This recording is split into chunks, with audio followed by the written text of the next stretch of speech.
in Houston in just a few hours. So he's going to stop by with Houston Live and Local First. And also what's in store for this year's big Freedom Over Texas 4th of July celebration. So a lot of people are anticipating that. But first, let's go with the weather forecast. Let's talk with Ramisha Shade. She's joining me in the room right now. Ramisha, it's getting hot now. It's that time of the year. It's that time of the year. It's actually nothing too crazy, nothing too extreme, but we are dealing with some hotter temperatures compared to yesterday. You know, we had that big blanket of rain over us yesterday and a lot of cloud cover. So yeah, less rain, a little more sun today, and that will translate into, you guessed it, Sherman, more heat. Yeah, more heat. At least we're not talking about records. Yeah, because, you know, sometimes if it doesn't rain long enough, then we just feel like we're in a crock pot. Exactly. It's super steamy, muggy, sticky, and yeah, we deal with that enough during the summer. Of course, it is still officially spring, even though over the last couple of weeks we did actually tie and break some record high temperatures. But yeah, you will feel more of that heat out there today, but I don't know about you, but I was getting kind of sick of all of the rounds of rain. So yeah, it's nice to get a break from the rainfall. So we will continue to monitor things, but it is nice to see this right here. And this is a look at our Fox Red radar. And guess what, folks? It is clear. We got a clean sweep out there. You can see a flood advisor, a flood warning, a river flood warning in between Beaumont and Lake Charles. That is not in our area, so that is good news. But I think the radar likely will stay fairly quiet as we go through the next couple of hours and maybe the next several hours. There's a slim shot for 1 or 2 isolated showers and storms to pop up for this afternoon and this evening, but I don't expect it to be much. Of course, like I said yesterday, we had a lot of radar issues because we had a lot of showers and storms out there, but for now, we are not going to be dealing with a lot of activity out there. So that is going to be the good news. We are monitoring a weak front that is at this point in northern parts of the state, and we will be monitoring that closely. It is expected to kind of push down into our area as we go into tonight, into tomorrow morning, and that will bring in at least a slim shot for a few showers and storms this evening and overnight, and a better chance, I think, by sunrise tomorrow for the Houston area. Okay. If we can kind of switch over to, I believe, max 3, I want to show you our 7-day forecast, and this will kind of tell the story. So we're not talking about widespread rain, Sherman, but we do have a 30% chance for isolated showers and storms through this evening. I think around 5, 6, 7 o'clock, we may see a few showers and storms popping up, especially in between Interstate 10 and the coast.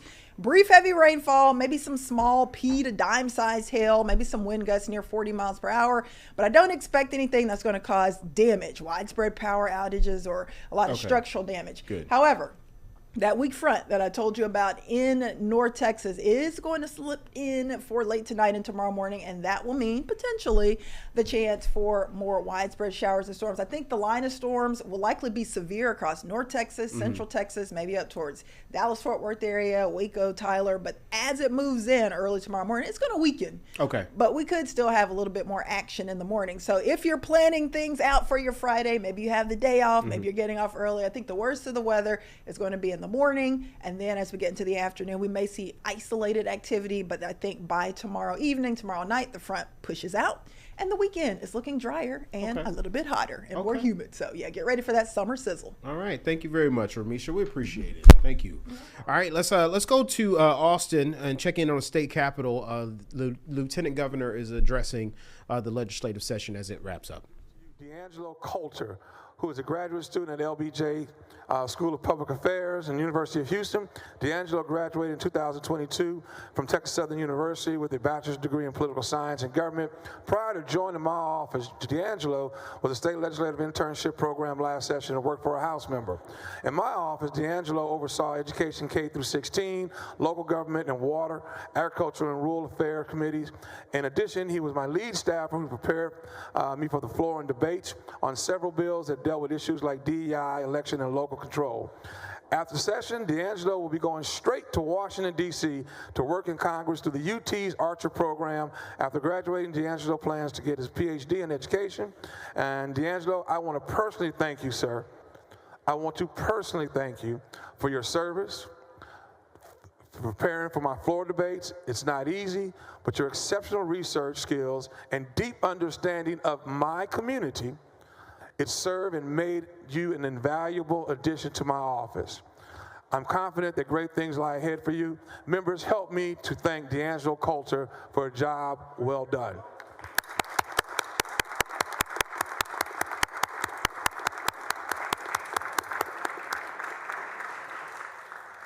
Members, if we could all gather by the back door.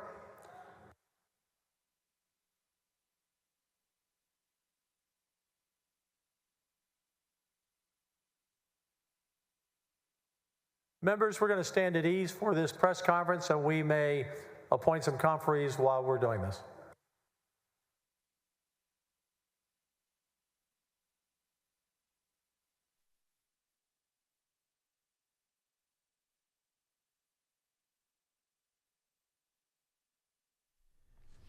It's like,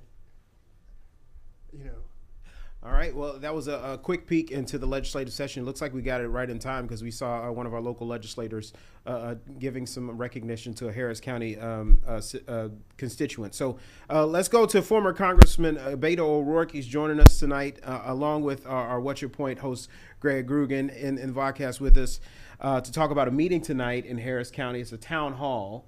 It's called Powered by People. So talk a little bit about this town hall. What's the purpose of this one? We're bringing people together in Humboldt, Texas tonight at the Humboldt Civic Center at 6 p.m. And this is really important. It is not for Democrats. It's not for Republicans. It's for everyone. We could care less who you voted for in the last election, what partisanship defines you in conventional eyes.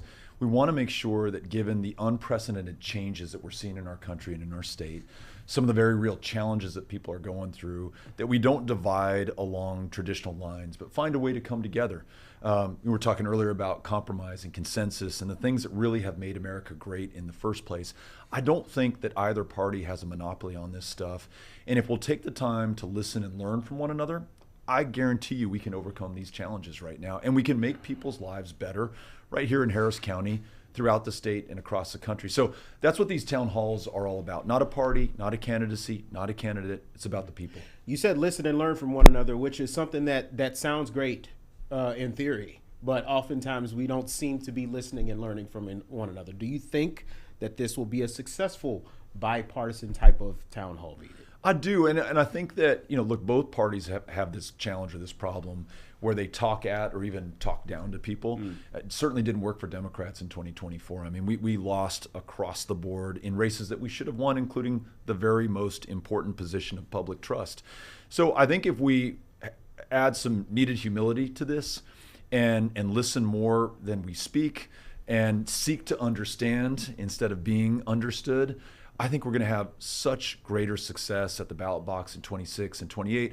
But even prior to that, given the challenges to the Constitution, rule of law, and our democracy right now, corruption running rife in the highest positions of power, we need to stand up and be counted. And I think these town halls, which we've held in Fort Bend, tonight in Humboldt, but also in Wichita Falls, in Amarillo, in Denton, places that Democrats and Republicans aren't showing up in right now, I think that's the answer. That's the solution.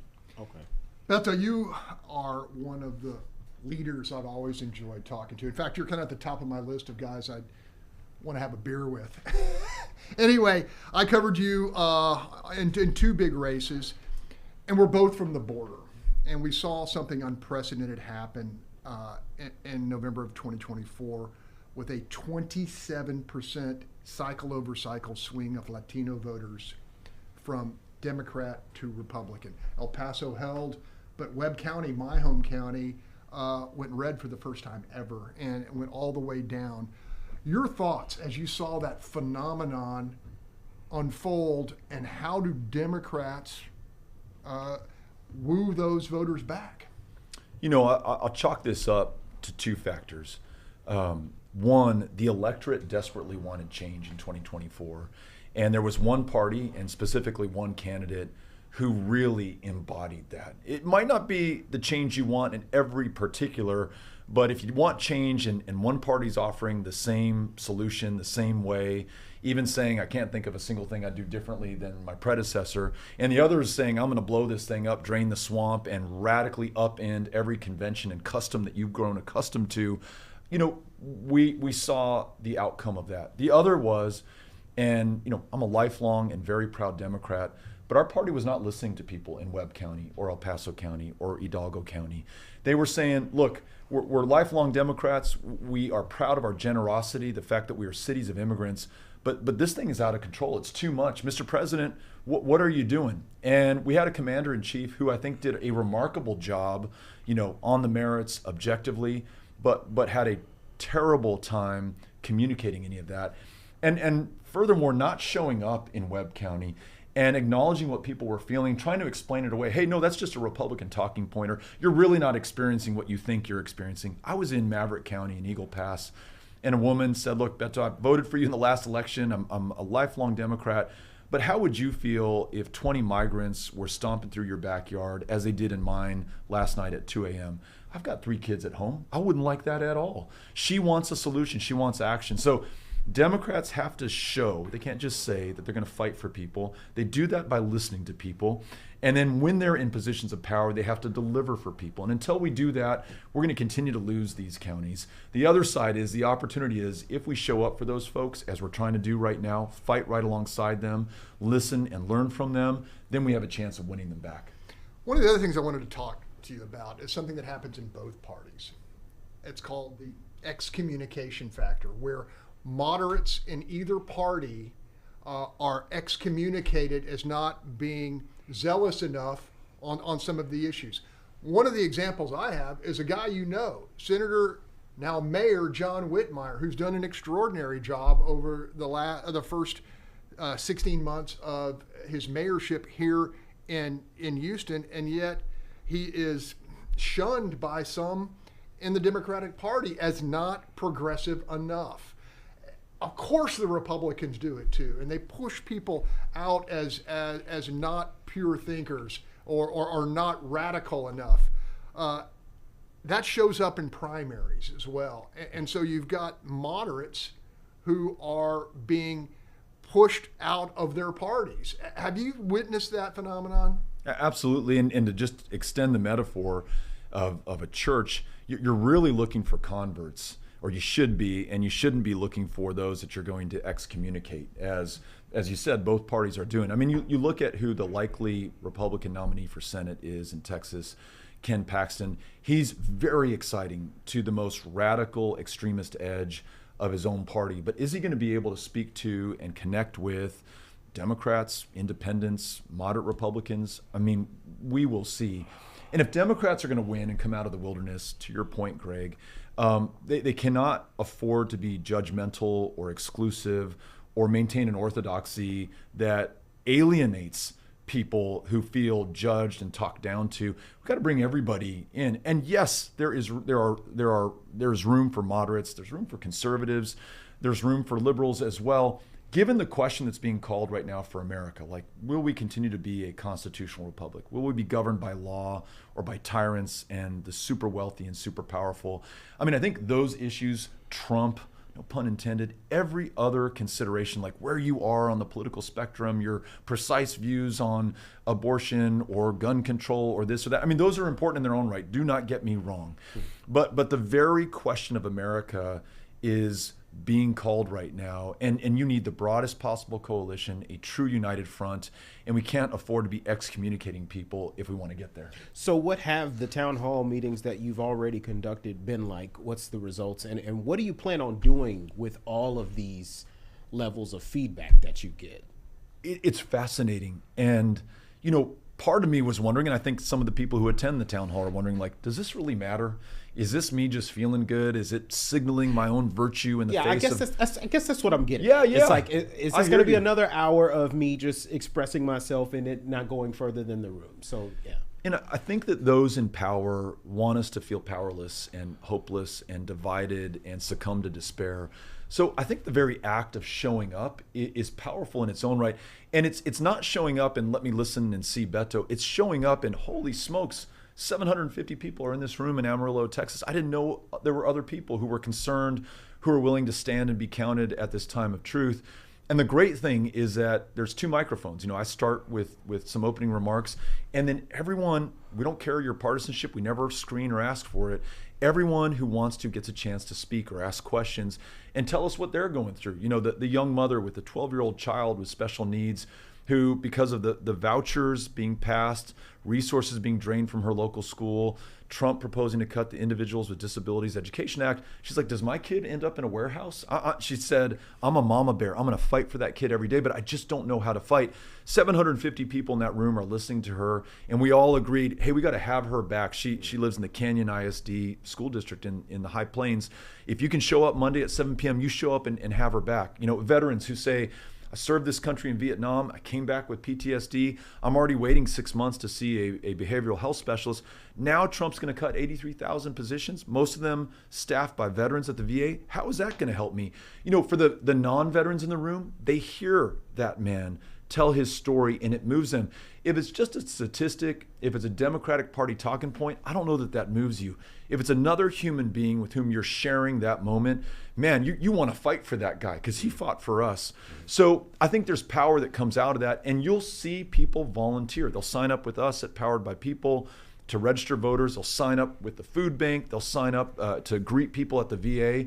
So good can come from that, but it only is possible when we come together. Okay, well, we're unfortunately we're out of time, but tell us a little bit more information about tonight's event. It's in Humble, you said? We'll be in Humble at the Humble Civic Center, 6 p.m., and it's open to all. Okay, all right, and you can sign up at poweredbypeople.org, is that right? That's right, poweredxpeople.org. Join us there. Former Congressman Beto O'Rourke, thank you so much for joining us. Greg, thank you for the great questions. I wanted to ask him more, but I'll walk him out. You know, put him on your 600th. Let's go have that beer. I wish he could be on my panel every week. Yeah, for sure. All right, thank you so much. Thank you. Appreciate it. Yeah. Well, let's go to a dramatic webcam situation overnight after a deadly fire. Oh, we're going to toss the break right now? A little switcheroo. We're going to toss the break. We'll be right back. Oh.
Okay.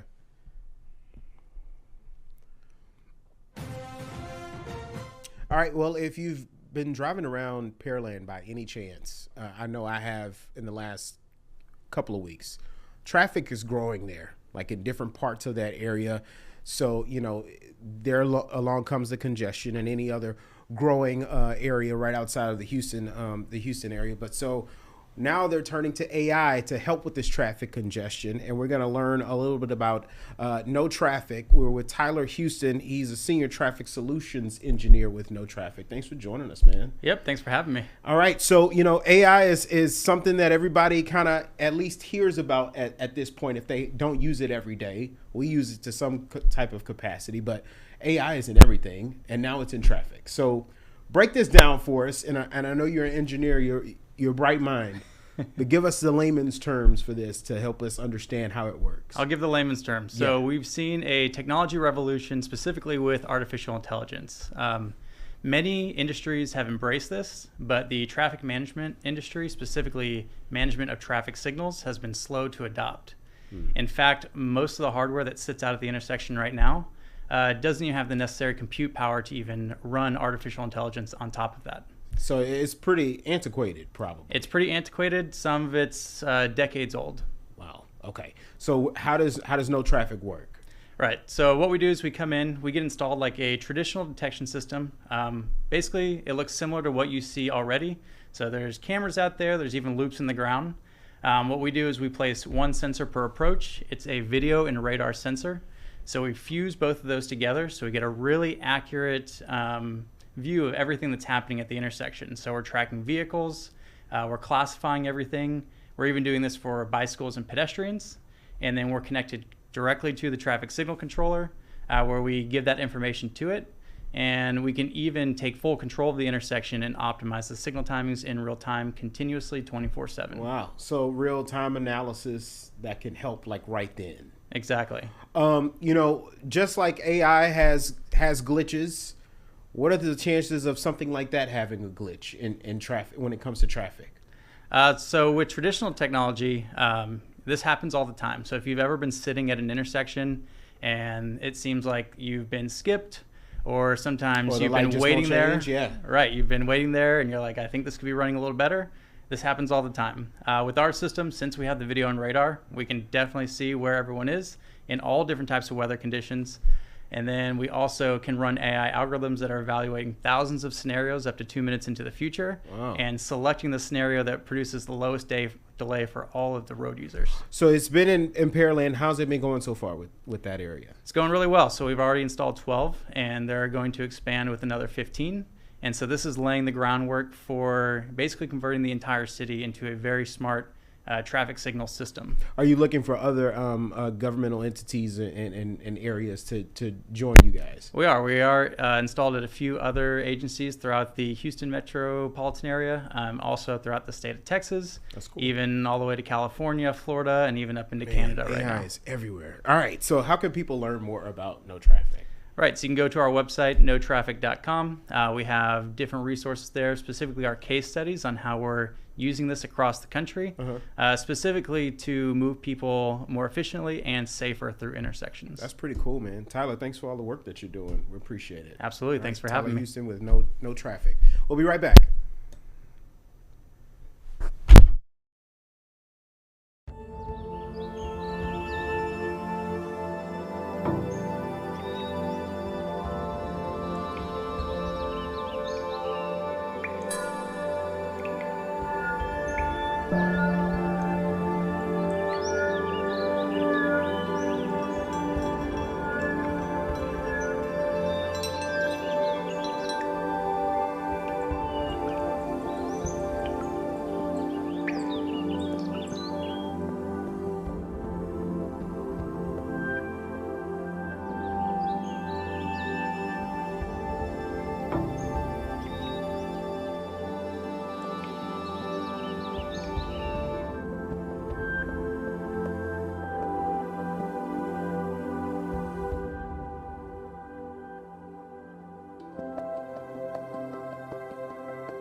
Are you looking for something fun to do this weekend without breaking the bank? I've got you covered. I've got free and fun things to do in Houston this weekend. Check out the Miller Outdoor Theater in Herman Park on Friday, May 30th, 8:30 p.m., taking the music of Kindred Soul, the legacy of King and Gandhi. And Saturday at 8:30, the show is Musical Odyssey, Tales of Adventure and Passion.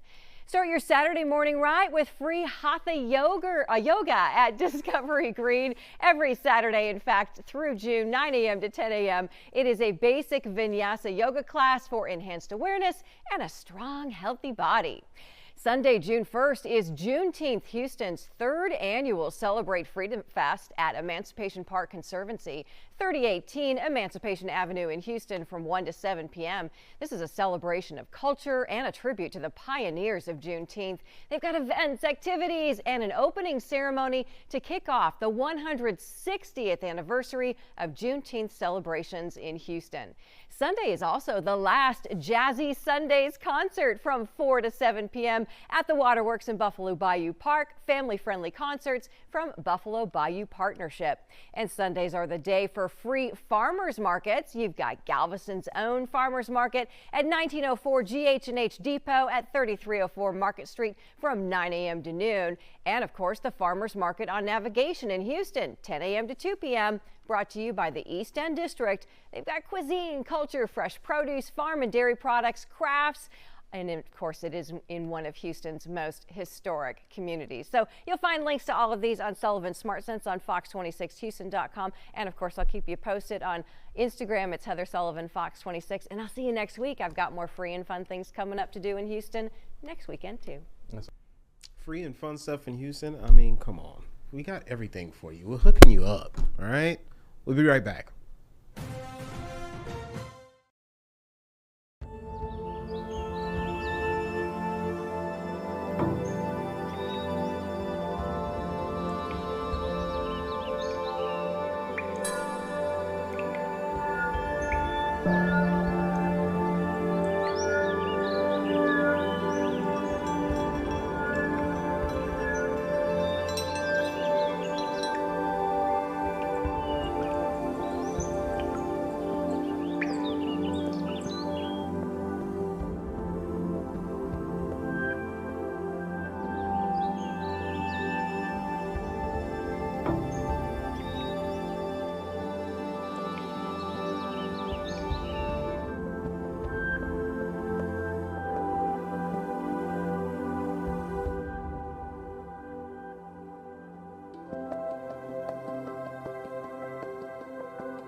I was in high school, college. All right, happening now. Mayor Whitmire is talking about the plans for this year's Freedom Over Texas event. Let's take a listen. Emphasize our highest priority is to be safe, have fun, stay hydrated, bring your friends, your neighbors. There will be traffic, but It's going to be fun. And I get the pleasure today of announcing our entertainers, Lee Bryce and Ashley McBride, two nationally renowned country western singers. We'll have other stages for local diverse talent. So I'm really excited about the preparation that's gone into this. Ricardo and your city employees are professionals.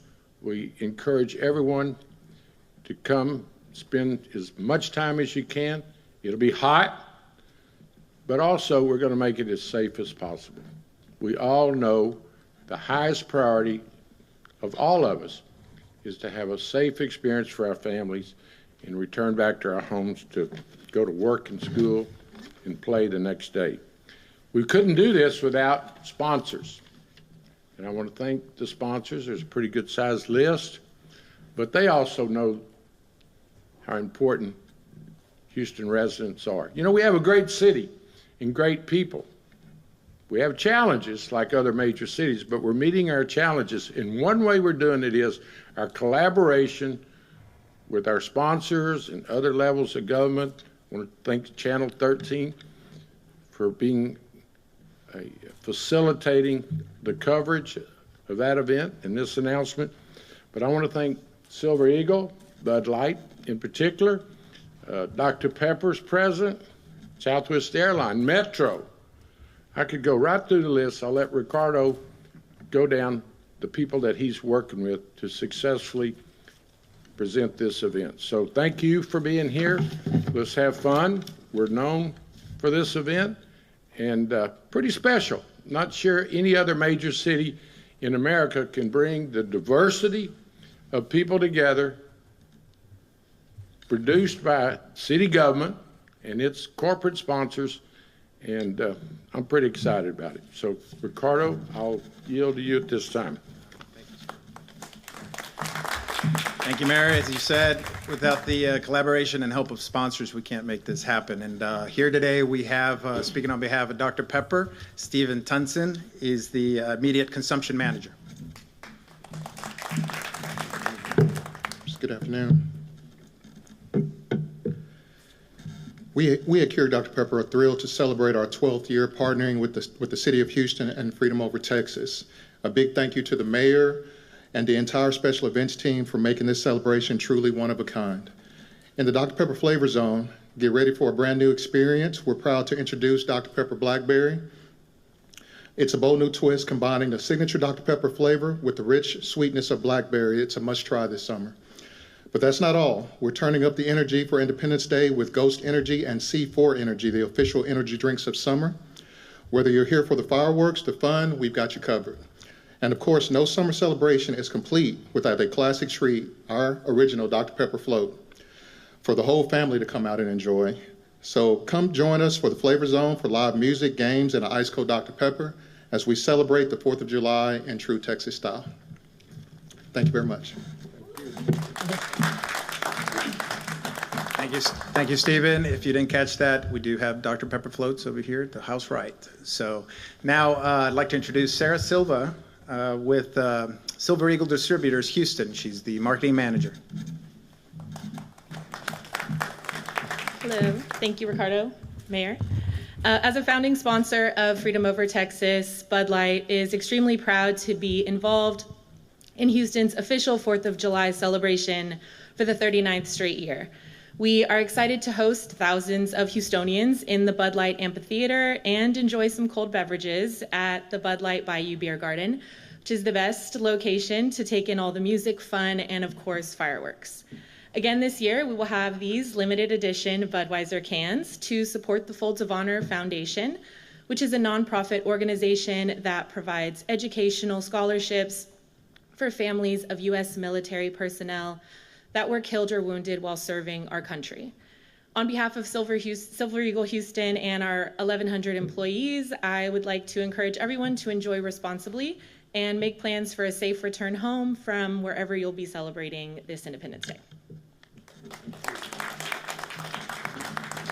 Thank you, Sarah. I wish I would say that there's beer here to the house right for you, but that is at the show on July 4th. But I wanted to also extend a thank you to a new anchor sponsor, Thomas J. Henry Law. Unfortunately, they were not able to attend, but on behalf of them, with the firm's growth across Texas and the newest office now in Houston, they're thrilled to connect and be part of the City of Houston's Freedom Over Texas and sponsor the fireworks display.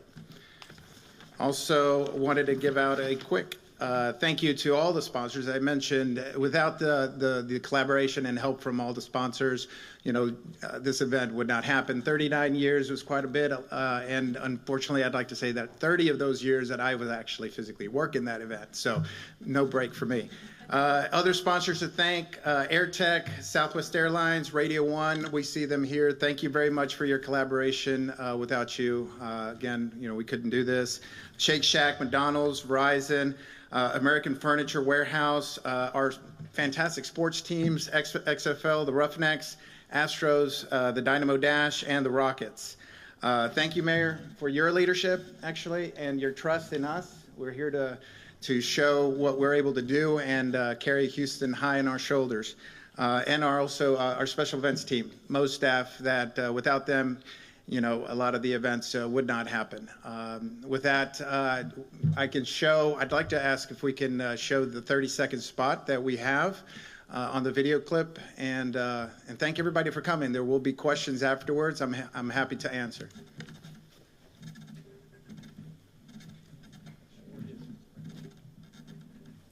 July 4th, celebrate America at Houston's official Independence Day event, Freedom Over Texas. Enjoy live concerts, the Dr. Pepper Flavor Zone, Bud Light Bayou Bash, All-American Kids Zone, Liberty Park, and a fireworks finale lighting up the night. Freedom Over Texas, July 4th at Eleanor Tinsley Park in downtown Houston. Don't miss it. Beautiful, beautiful. Now, if I can ask the sponsors, the mayor, if we can take a group picture real quick, and again, we can go through some, or I can answer some questions if there's any. I know we have sponsors, but I'd like to speak to our Spanish speaker. Yes, sir. Absolutely, absolutely. If we have any Spanish stations that would like, okay. Okay. Bueno, okay. En general. Agradecidos que ustedes puedan disfrutar de este año de nuevo, el 4 de julio. Este año van a presentar Lee Bryce y Ashley McBride como los entretenimiento principal para el evento. El festival, como siempre, empieza a las 4 de la tarde. Niños menores de 5 años gratis, la entrada son $10. Estamos muy afortunados de organizar este evento de parte de la ciudad. La colaboración de todos los patrocinadores, Silver Eagle Distributors, Dr. Pepper, Southwest Airlines, Metro, como hemos dicho. Sin la ayuda de los patrocinadores no podríamos organizar este festival. Que yo lo he dicho siempre, esta es una celebración para todos, toda América, todos los que están aquí celebrando la libertad de este país. Es un 4 de julio para todos, puertas abiertas. Gracias. Any questions? No, sir? Good? All right. Yes, ma'am. Are y'all expecting a number of people? Yeah, no, that's a great question. So, proudly I say that July 4th has always met its mark when it comes to attendance. We've had a range between 35 to 45,000 people, and so we expect hitting those record numbers as we typically do. 30,000+ people is a lot. With the surrounding areas, we do get a lot of folks that camp out between Memorial Drive, Waugh Drive, just to see the fireworks. So I think within the surrounding areas, we're close to 100,000 people within the immediate, mile. So we do expect to hit those numbers. And you mentioned the temperatures. Is there any advice? Absolutely. So it's hot. It's Houston. The most recommended, advice that I could say is, be prepared, wear light clothing, wear a hat, sunscreen, sunblock, hydrate. We do offer, there's a lot of vendors on site that offer different levels of refreshments. sodas, of course, but water is definitely the key thing that someone needs to do. If you're bringing children, make sure your children are dressed appropriately and that you have coverage for them. We do allow umbrellas through the gate as long as they're under 42 inches. Lawn chairs are permitted. Of course, no glass, no outside food and drink.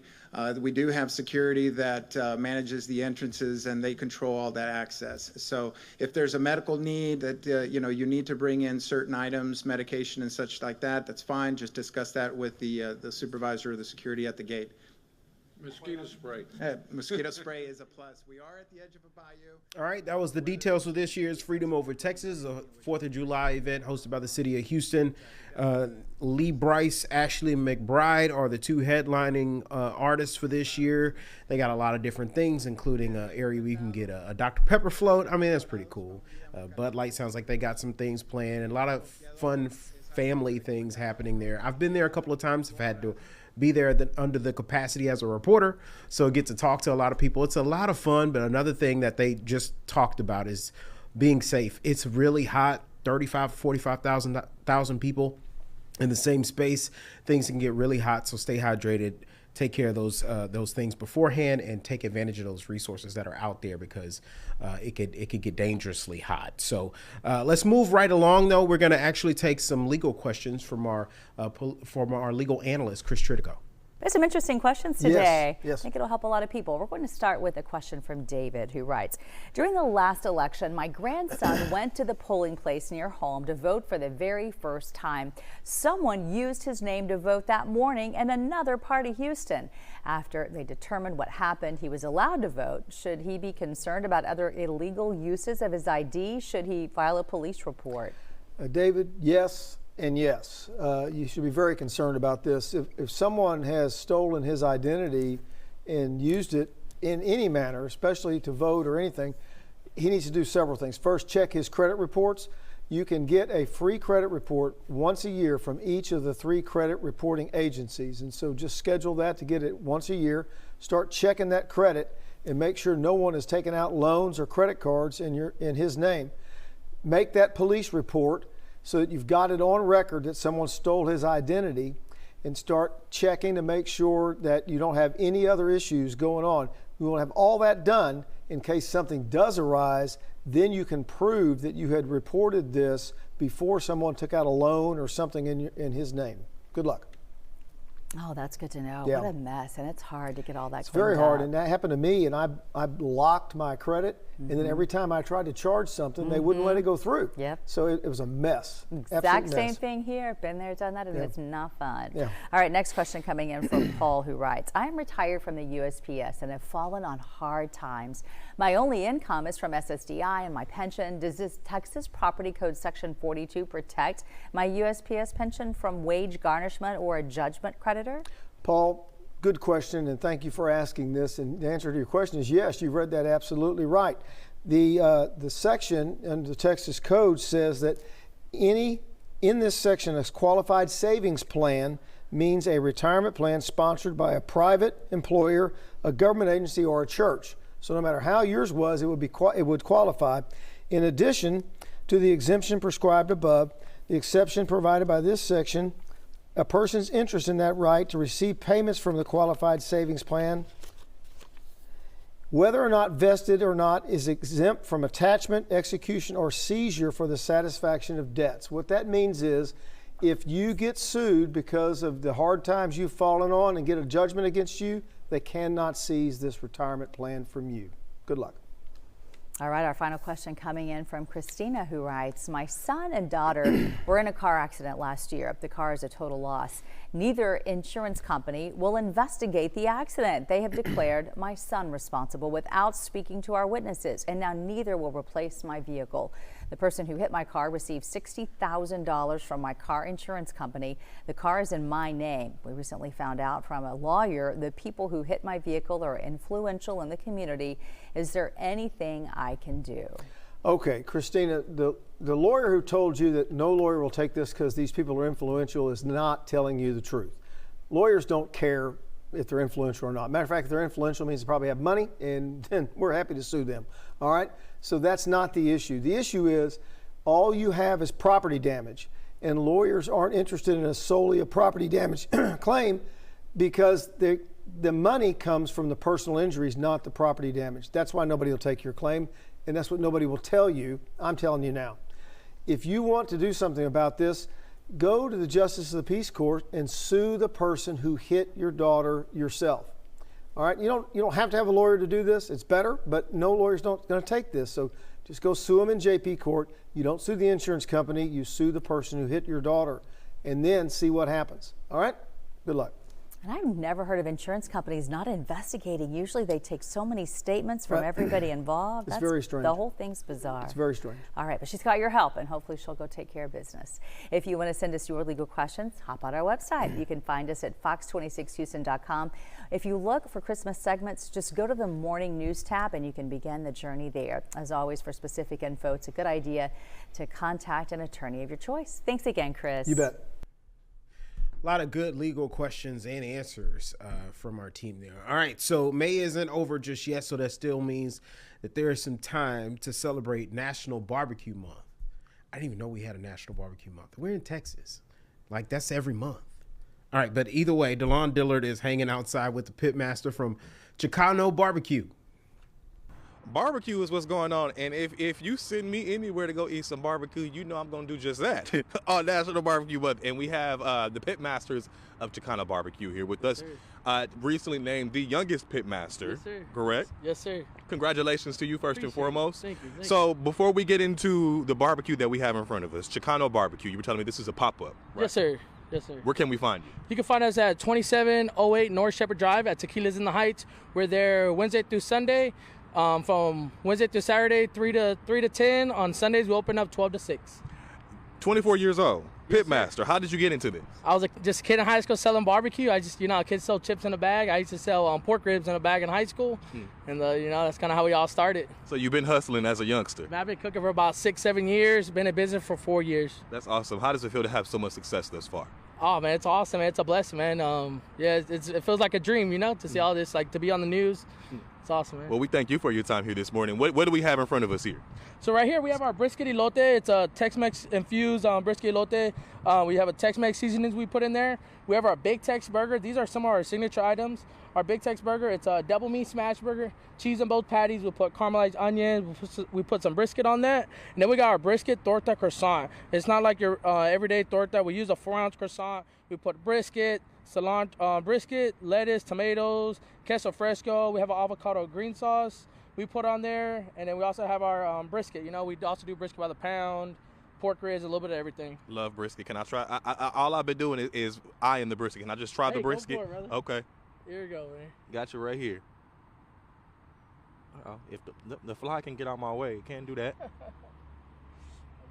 I don't even know why I'm trying to be cool and cute. Let me just do this. Grab that thing just like that.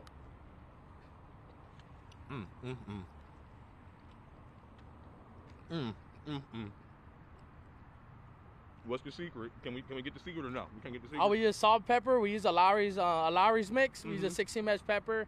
This is on Craft Barbecue. We use McLaren Farm, so it's a premium Black Angus. They're local in Cameron, Texas. We smoke these briskets for about 18 hours plus. Yeah. Have them on a 5-hour cold smoke, and it's. Does this run in the family, or it started with you? I used to watch my dad. Cook when I was younger. My grandpa cooked in the Navy. My uncle's won grand champion in the rodeo. It's kind of barbecue, kind of just in the family. And watched a YouTube video on Instagram, and it made it like those pork ribs, and here we are now. We do ribs and brisket here in Texas, so you got to know what you're doing regardless. One more time for our viewers who may have missed it. Where can they find you and your pop-up? You can find us at Tequila's in the Heights. It's 2708 North Shepherd Drive, Wednesday through Sunday. That's it. My mouth's watering. That brisket elote, I already know it was good. All right.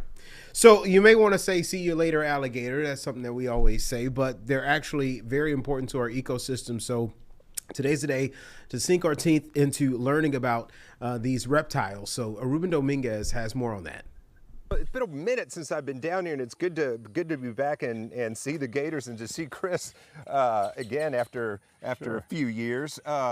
So we're always growing here at Alligator Encounters. Yeah, and we thought about calling it Alligator Encounter because or Crocodile Encounter. Well, yeah, no, but because the nuisance problem in the Houston area keeps getting bigger, and so we keep helping out with it. And as far as that goes, our alligator population keeps growing, and because of that, if like I said, if I was a smarter guy, I would have been Alligator Encounter from the beginning, Oh, but it's man, they're so amazing, and we were just talking about how old some of them can get, and this one to the right here, that's your oldest one right now? Yeah, he's probably the oldest one in here, and like I said, we just thought he's probably in his 70s. He's just an old warhorse of an alligator. He's blind in both eyes. He's missing a chunk of his tail. He's missing a foot, and that's when he was found. He was all beat up from, somebody had taken a machete to him or something like that. Well, good thing he found you guys. Yeah, well, like I said, we didn't think he was going to make it, but he's really been quite a success story. He's been with us for over half a decade now. All right, gotta ask, what do you eat? What do they eat? What do you feed them?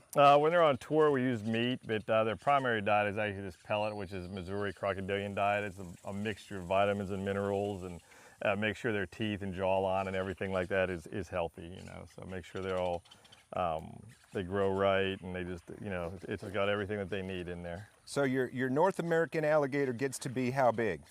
State record is 14 feet 4 inches. Wow. So yeah, most of them are not going to be like that. Though your big female is probably going to be like 8, 8.5. Your normal size male is probably going to be like this guy right. He's actually young. He's probably going to end up being a really big one, but your normal size males are going to be somewhere between 9.5 and 11, something like that. And how many pounds on an adult male? If you get up to the really max size like that, you can be looking at a 600 to 900 pound That animal, is crazy. That is nuts. How about the crocs? They get pretty big Crocs as well? Get a lot bigger. Do they really? Yeah, the Nile croc we get up to 20 feet. Saltwater croc over 20 feet. Those animals can weigh over a ton. Can we come back down for National Crocodile Day? Absolutely. Okay. Talk about Croc Fest. Croc Fest is, I'm glad you brought that up. Yeah, next Saturday we're having the National Croc Fest. First time it's ever been outside of Florida. Started as a backyard barbecue. They raised over $1 million for conservation, this little group of people. Incredible. And grew into Texas, so it's his first ever Texas Croc Fest. So we're really looking forward to it. Man, come on next down. Saturday. Pack the kids up and come on down to that one. Wear your sunscreen. Drink lots of water before you come. It can get a little hot out here. Yeah, it's, we're outdoor facility, and the crocodiles and alligators, they love the heat. They love it. Yeah. It's Houston, we're all used to it, So. That's cool. Well, Chris, it's good to see you, man. Thanks for having us down here. Guys, stay with us for the... Wow. Whew, those things are big. Check that out, though. All right. Big challenge this summer, and I know as a parent of 2 young kids that keeping your kids from not being bored, that can be a challenge. So we're going to check out with our consumer reporter, Steve Novello. He's in Dallas with a look at some fun toys. The kickoff to summer is officially here. Samantha Connell with the Toy Insider, also back again. These are toys fun for everyone other than me. We tried one during the break. You were great. No, I was not. No, you were great. I was not. Let's not lie. All right, let's start over here with Paw Patrol. Right, so this is from Crayola. It's the Scribble Scrubby Pups. Now, this is the 1 count. So kids are actually going to draw on these pups. They're characters, again, from the series Paw Patrol. They can basically color in his hat, any part of him, and then when they're done, they just dip this brush in water, it comes right off, and they can play all over again and create new designs. I love that. Okay, yeah. but they're what, $4? Yeah, around $5. Yeah, super affordable, great to collect too. Okay, Fuzzy Butts. I know. So this is from Winning Moves Games. It's actually a counting game. So this is also at an affordable price point. And what kids are going to do is they're going to roll these dice and they're going to figure out, okay, are they counting the butts? Are they counting the colors? And what color or what butt are they going to count? And then they're going to look at what they have, count it up, and then they have to figure out, okay, is this odd or is it even? And once they figure it out, they slap it right there on the bear and then they get points. So it's really a color and number recognition game, but it's super fun because who doesn't love joking around about butts? I mean, frankly, I think the whole thing is odd, so that's an easy. But to your point, yes, my kids will hear the word butts, fuzzy butts especially. Yeah, and they're learning at the same time. I mean, hey, gotta learn sometime. Okay, let's talk about this. Right, so this is Chuckle and Roar's Squirty Squirts 2-in-1 Bubble and Water Electric Blaster. Ooh, so kids can actually play with the bubbles or shoot some water, blast some water. So if you want to go grab because there's 2 different chambers, right? So it's okay. Yeah, there we go. Nice. Can I and shoot then you? that. Oh, sorry. No, but it's perfect That is because great. they don't have Oh, to I love stop and these. refill. They just go straight from bubbles to water. Okay, these I love. Where do I buy this? So you can find this at pretty much any mass retailer, Amazon, Okay. Walmart. Yeah. Perfect. Okay. Hasbro's Your Skip favorite It. toy.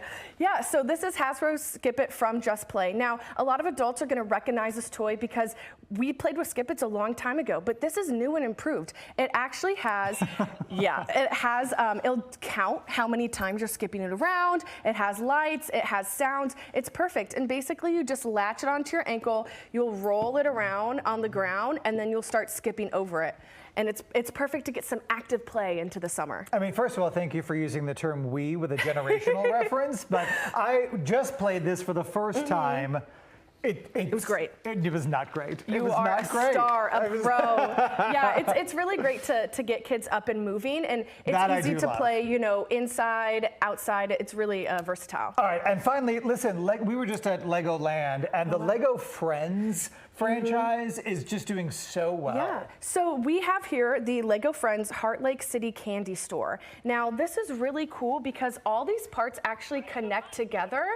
Okay, got it. Skip it. And so, but when you look at the back, you'll see it's like a working candy store. Oh, I love that. So this is designed to help kids really act out social situations. It helps kids, maybe pretend like they're the brother and the sister that's included. So Gotcha. it's really great for this social emotional play, but it also helps with your fine motor skills because you're taking these small little parts and you're building them together. And also, who doesn't love a candy store? I mean, who doesn't love a candy Right. store, right? Hey, we certainly appreciate you. You're always welcome back on the show. You can find all kinds of game and toy ideas at the Toy Insider. We have a link right now on our station website, fox4news.com.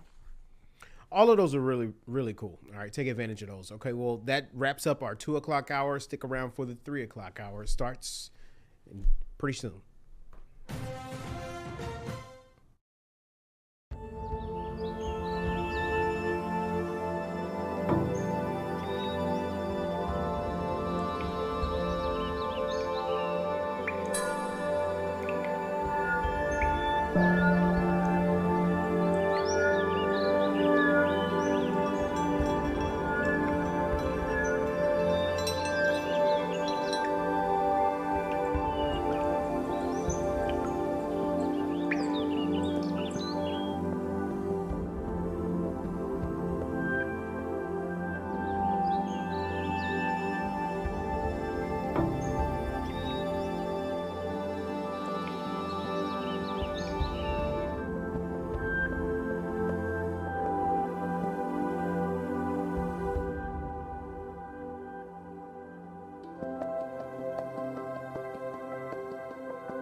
Well, good Friday Eve to everyone. I'm Sherman DeSalle, filling in for Anthony Antoine. I hope you don't mind. I'm just going to stick around for a little bit. Been in here for the last hour. So thank you for joining us on the 3 o'clock hour of Houston Live and Local. We got a few things to talk about. We're talking about the return of the Saharan dust, but it could be a good thing. We're also talking about how the judge is tossing out another request by Diddy's defense team for a mistrial, big polarizing trial that we've been paying attention to. And Saturday may be a good time to get a passport or to get your passport renewed. We have all those details in the next 30 minutes. But first, let's start with the weather. Ramisha Shade is talking weather, talking about today's forecast, but also about something that I don't necessarily like to talk about when it's around, and that's storm season. Tropics? Yeah. So, talk about that. We got one system out there, but it's not a threat to us, but it's still worth talking about. Very first tropical storm of the season. Now, it's not in the Atlantic basin. Of course, that would be the Caribbean. That would be the Caribbean, of course, the Gulf of Mexico or Gulf of America, and also it would be the Atlantic. So we've got those three bodies of water. Those are quiet. But as we check out the Eastern Pacific, we have Tropical Storm Alvin. And you can see that it is expected to get stronger as we go into the next couple of days. In fact, it did become our first tropical storm of the season earlier today, and this is in the Eastern Pacific. Notice that right now it does have 40-mile-per-hour winds, and it is moving northwest at 10 miles per hour. So, Sherman, do you have a trip to Cabo and St. Lucas? I don't. Okay, well, not anytime soon. Okay, well, you don't have to worry about it. So that is the good news. And in fact, if you do have a vacation plan to Cabo, I think by that time it is going to be much weaker. You can see as we go through the weekend, Saturday and Sunday, winds will go from 50, likely 60 miles per hour for Friday and Saturday down to like 30, 35 miles per hour for Saturday and Sunday. Okay. So basically as it moves north, it is going to run into some cooler waters, and it's going to run into more of what we call wind shear that kind of helps to rip these systems apart. So it's going to look fairly impressive for maybe about 24 hours as it stays in that warmer water. And then after that, it's going to kind of fall apart. Yeah. So that is good news for Mexico, especially over towards Cabo San Lucas, where it, will get very close to as we get into late Saturday and Sunday. But by then, it will be a much weaker system. Yeah, I like that 30-mile-per-hour landing right there. Yeah, but check out Friday morning, 60-mile-per-hour wind. So it is going to have its little run where it is getting stronger. But the good news is that it is expected to weaken as we go into the last part of the weekend. Here's the reason why it's going to weaken. This is what I was just telling you, Sherman. Where it is now, water temperatures are closer to 90 degrees. But as you push farther to the north and northwest, notice how those water temps cool off. Those sea surface temperatures go from the mid upper 80s all the way down to the low 70s as you get closer to Cabo. So that's the main reason why this thing is likely going to fall apart. Like I said, it's also going to run into some stronger wind shear, and that will kind of help to weaken it and rip it apart. And that's exactly what we want it to do. We don't want it to remain very strong. So we don't have to worry about that crossing over Mexico and heading our way anytime soon. So that is good news. But of course, we haven't even gotten to the official start of the Atlantic Basin hurricane season. That starts on June 1st and goes all the way through November 30th. So we got a long way to go, several months. And you can see there the peak of our hurricane season here right around September 10th. So we hope we don't get anything. Of course, last season, all it takes is one, and we had that one. Yep, what was the name? Starts with a B. Oh, Beryl. Beryl. There you go. It's like I knew look, Pop quiz. we deal with a lot. We deal with a lot. It's all a blur. You passed the pop quiz. There was a little delay, but you came through. I did.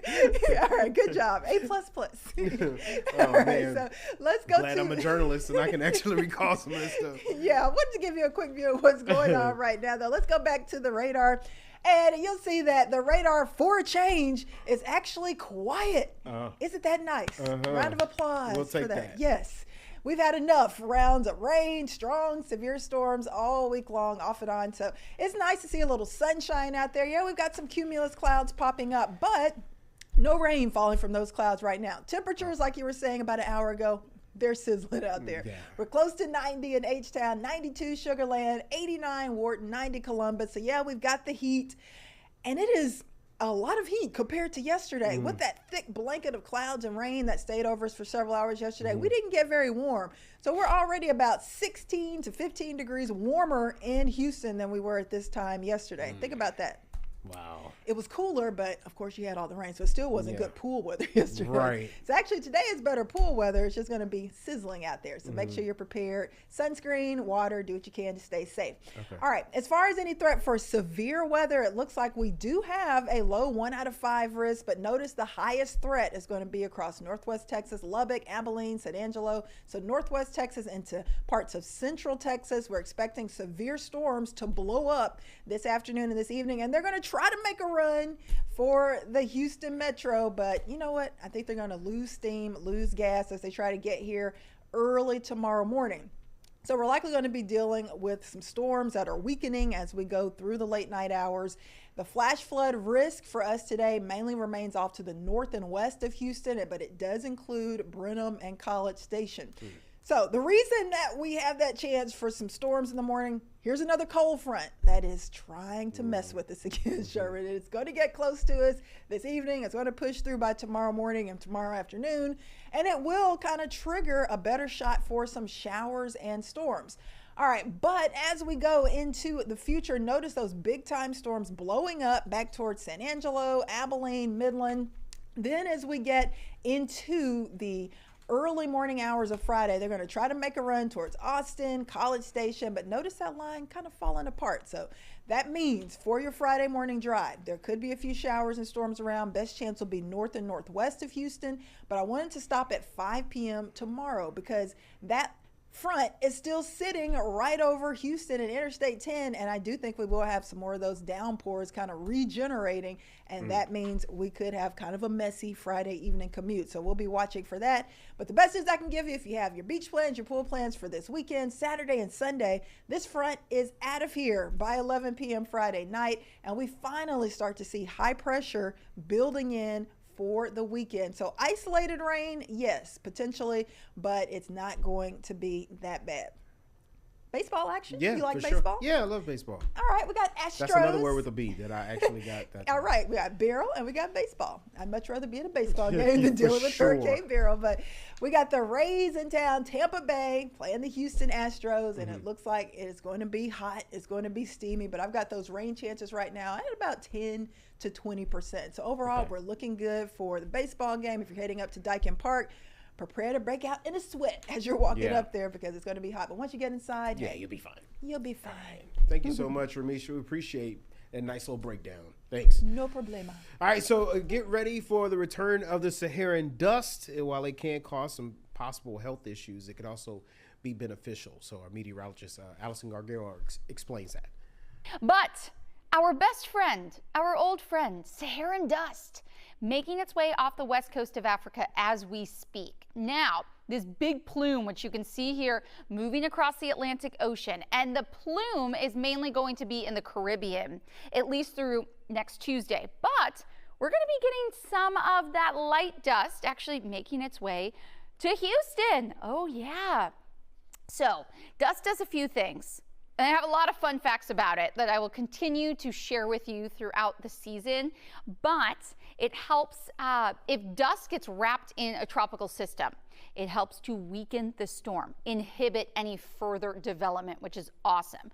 Right now, we don't have anything on the horizon, so it's not really stopping any tropical activity, but what it does locally, bring beautiful sunrises and really vibrant sunsets. So something that we'll be looking in our skies for come next week, but we love Saharan dust. That's always a very, very big headline this time of year. Now, well, let's take another look at another story that we've been looking at today. A dramatic situation overnight at a deadly fire at a senior living community in North Houston. One person is reported to die in this fire. So Leslie Dellisbour has more on this investigation. Now let's be real. Someone out there knows who committed this offense. Fox 26 News reporter Leslie Delaspore here, reporting in North Houston at the Independence Hall apartments that you see behind me here. Now, a fire happened here overnight and one person is now dead. 74-year-old Rodney Gardner has died, according to his family, who shared some pictures with us. They told us that Mr. Gardner was a lively uncle. He was a father and also a grandfather. He loved to sing, dance, and play dominoes. They said he had been living here for quite some time as well. Now, we also talked with the Houston Fire Department. They were here on scene moments ago and they gave us an update. Take a listen to what they have to say. As of right now, our HFD's arson investigators continue to work to figure out the cause and origin of the fire, what started it, where it started, things like that. We do believe that the fire started in the unit of the man who passed away. And so they're interviewing residents, family members, property management. We're in contact with property management, working to get all the necessary details to make those determinations. As I believe the police department put out a news release this morning on this incident, they stated the man is 74 years old who passed away, and that cause of manner of death will be determined by the Harris County Institute for Forensic Sciences. I will point to the fact that that Houston Police indicated they did not suspect foul play. Their homicide investigators don't suspect foul play, but until the investigation is complete, we're not going to be able to really make any official statement on that. Now, we are continuing to work this story, and we will soon be speaking with the resident as well as City Council member Mario Castillo, who represents this district. Reporting in North Houston, Leslie Delaspore, Fox 26 News. That was Leslie for that report. So let's go now to Crime Stoppers in Harris County, the sheriff's office. They need your help finding the suspect for the murder of Austin Canuck. He's a 39-year-old who was killed in his home on Greenleaf Drive back on September 22nd of 2023. Here's some of that news conference from Crime Stoppers earlier today. Now let's be real. Someone out there knows who committed this offense. It's been almost 2 years now, and it's time to get somebody in custody and charged with the murder of Austin. Today, Crime Stoppers is announcing an increased reward of up to $20,000. So I'm giving you up to 20,000 good reasons why you should call in a tip to Crime Stoppers at 713-222-TIPS. Submit a tip online at www.crime-stoppers.org or use our mobile app, available in over 20 languages. Time for the public to step up to the plate. All right, so that is an increased reward of $20,000. All right, so here's the latest in the Sean Diddy Combs trial. A judge denied a mistrial motion filed by the defense team, and they accused prosecutors of trying to suggest that Diddy had evidence linked to the arson incident at the rapper's house destroyed. They're talking about Kid Cudi. The judge rejected the bid, and they asked the jurors to disregard testimony from an LA fire investigator. They don't actually have to show that Sean Combs himself engaged in the arson, but the fact that he was part of the enterprise and one of the predicate acts of the racketeering offense, it's helpful to prove that charge. So Diddy is facing several charges, in case you missed this, including sex trafficking and racketeering, and he's pleaded not guilty to all of those charges. We have a full shelf of the Diddy trial on our Fox Local app as well. So another big case that's getting a lot of attention, the prison release of reality TV stars Todd and Julie Chrisley.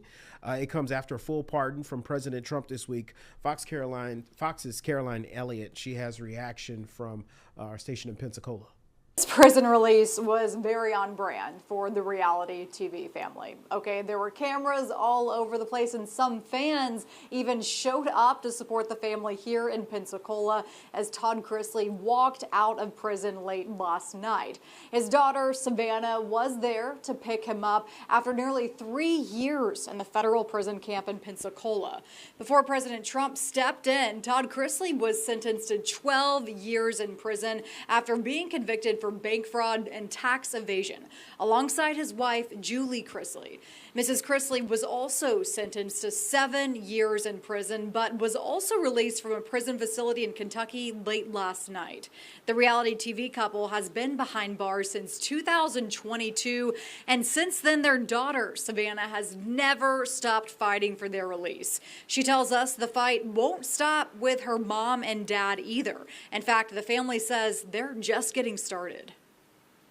Parents going to prison, I thank God for it, because it opened my eyes to something so much greater than ourselves, and it opened my eyes to the men and women that are in this system that need people to fight for them. And this doesn't just stop with my family. Now the question from reality TV fans is, will this show make a comeback? Well, Savannah Chrisley herself says that the family will come back to the big screen, but this time in a different way. We're told the family is now working with Lifetime on a new series to talk about their legal battle.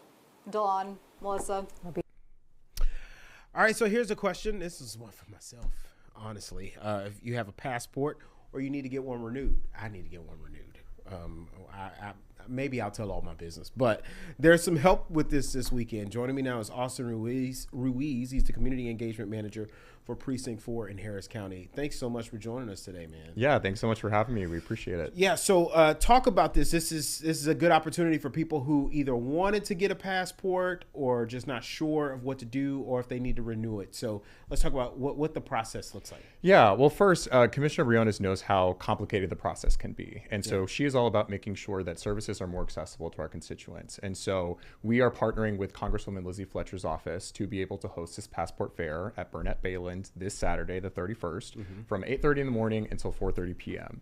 And that really is going to provide constituents with the ability to see people in person from the passport office, file those applications, and then be able to receive their passports once those applications have been processed. And so we're taking new applications for adults and for minors. We're taking renewals for adults and for minors as well. You can get the passport book, the passport card. So anything that you need passport-wise, you can come to this event and get your forms submitted. Oftentimes people ask, or it may stop them from even approaching it, is the cost of a passport. Let's talk about that. Yes. So for a passport book, that's a traditional passport that most people think of.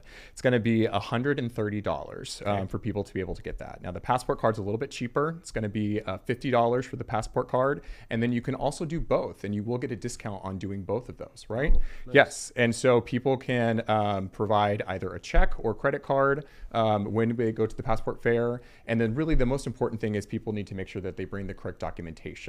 And so for new passports, it's going to be the form DS11, and all of this is available on the State Department's website.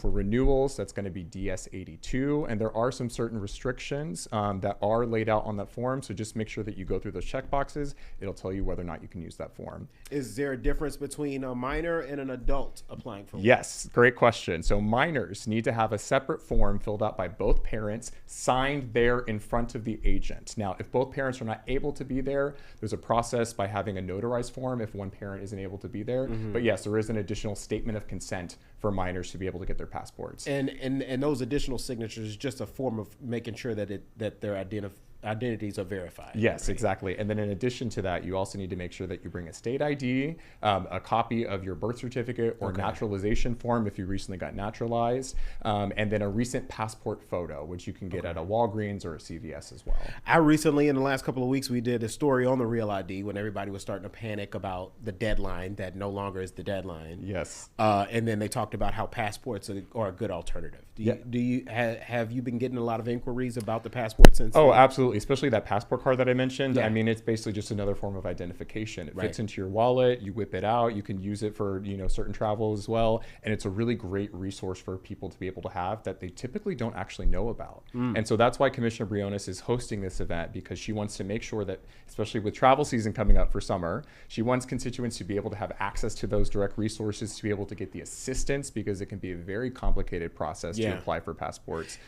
And if you were to show up to this, are you able to get like an idea of how long it may take to get your passport processed? Yeah, so we are asking for constituents to make appointments ahead of time, and that information can be found on our social media, on our website. And so the appointment time typically is going to take about 15 minutes for each person. You'll have a dedicated passport agent from the Houston Passport Office helping you throughout the process. Make sure that you bring all of those original documentations. We'll have some extra copies of the forms if you don't happen to bring them with you.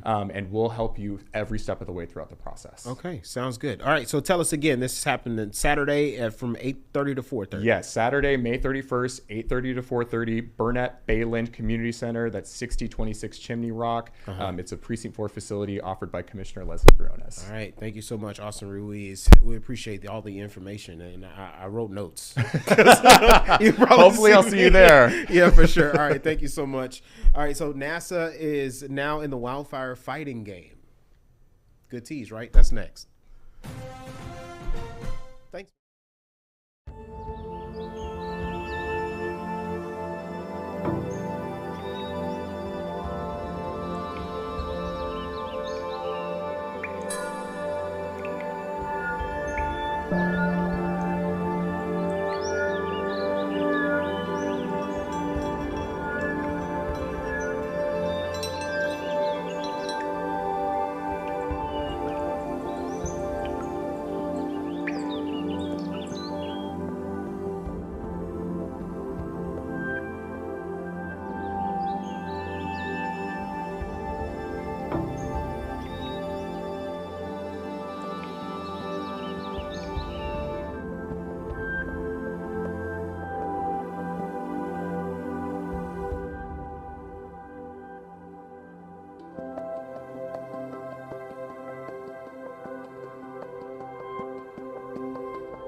Welcome back to Houston Live and Local. So hurricane season's about to begin, but nearly a year after Hurricane Beryl, some viewers are still trying to get some assistance, believe it or not. Okay, we're actually jumping the gun. Sorry about that. All right, let's talk about the fact that NASA is now in the wildfire game. Let's go to that story that I teased a few minutes ago. I'm outside of NASA's Jet Propulsion Laboratory. It's the home of where a lot of this tech is being developed. Now, ironically, the hills behind the lab were scorched during the Eaton fire. The flames were moving quickly, the smoke was thick, and people were trying to get out of here in a hurry. Now, NASA is trying to change all that really across the country. Some of their most recent efforts, the state of Alabama. Wildfires spread fast, but now NASA's helping crews move faster. Their new tool is already in the air from the southern forests to the California foothills. Real-time eyes in the sky capturing what crews on the ground can't always see. because we were in the plane with a real-time product that could tell the first responders where's the fire, how hot is it, they were using that information to deploy their resources and actually save some structures. The sensor is called Avarice 3. Dr. Robert Green is the NASA scientist who leads the team behind it. He spent decades studying the Earth from above. Avarice 3 is a hyperspectral camera. It can spot flames, heat, even gases around the clock. We can fly day or night. We can see through smoke to a very large degree. It generates detailed maps of hot spots and fire lines. So this is just 2,400 nanometers. And quickly gets the info to crews. The data are collected by the sensor and it's uplinked to a Starlink satellite and then beamed down to fire crews within a matter of minutes. The tech is a joint effort between NASA and Homeland Security, years in the making, now moving out of testing and into action. The Eaton fire in LA County gave crews a first look at its potential. We did fly after the Eaton fire and map the burn severity, and that information was used by first responders to make decisions about hazards and how they might want to deploy people in terms of cleaning up immediately after the fire. And NASA hopes even more states can soon get the same support. To be responsive to fires, which I'm even learning are occurring in many other places that I didn't expect, in Florida, in Alabama, in Tennessee, in Georgia. NASA is also working on another system that allows ground crews to fly unmanned aircrafts during low visibility. That means night or when there's some thick smoke as well. And that's a big game changer because we don't have the tech for that right now. Usually when the sun goes down, firefighting efforts from the sky, well, that stops too. In Pasadena, California, Sarah Allegre, Fox News. All right, that's pretty interesting. All right, well, we've covered a lot in a matter of an hour and a half, but guess what? We still got a lot left, including Caroline and Rashi. It starts in the next couple of minutes. Thank you for joining us for Houston's Live and Local in the 3 o'clock hour. I'm Sherman, filling in for Anthony Antoine today. Be sure to visit our Fox Local app. We have tons of content there. We have streaming content all the time. And our newscast later on this evening. We got you covered. Thanks for joining us.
Hi, friends! Hey. I am so excited because we have a very special guest with us today, Faith Braverman. She's one of our all-star producers, but she's also adding something more to her plate. You know, I put this meme out on social media because it's like, people at work, they just expect us to do more and more and more and more. And for the same pay. Yeah, No, for kidding. the same pay. No, not kidding. It's like, can you All do of this? our bosses are watching. And We're this. kidding. Well, I think it's, you know, obviously in our industry, but also like industries. It's happening all across. Everywhere. My husband has a job as well where they keep adding new roles for him to do, and it's not exactly. It's the same, yes. Yeah. And it's a lot of my family's in oil and gas, and they're like, we got to do more. That's what my husband does too. Exactly. So it's happening everywhere. But I'm still super honored and excited